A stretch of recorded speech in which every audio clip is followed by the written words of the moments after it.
अगर आपका प्रोडक्ट या सर्विस बाकी सब लोगों जैसा है तो कस्टमर आपका प्रोडक्ट या सर्विस क्यों खरीदेगा।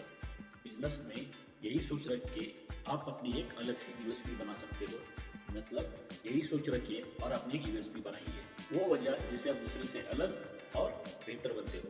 आज इस वीडियो में हम जानेंगे यूएसपी कैसे बनाते हैं आसान 3 स्टेप्स में। कस्टमर की बर्निंग प्रॉब्लम क्या है और उनकी ऐसी कौन सी परेशानी है, आप उसे हल कर सकते हो। नंबर 2, कंपटीशन को स्टडी करो। दूसरे लोग क्या ऑफर दे रहे हैं और आप उनसे बेहतर क्या दे सकते हो, ये जानना बहुत जरूरी है।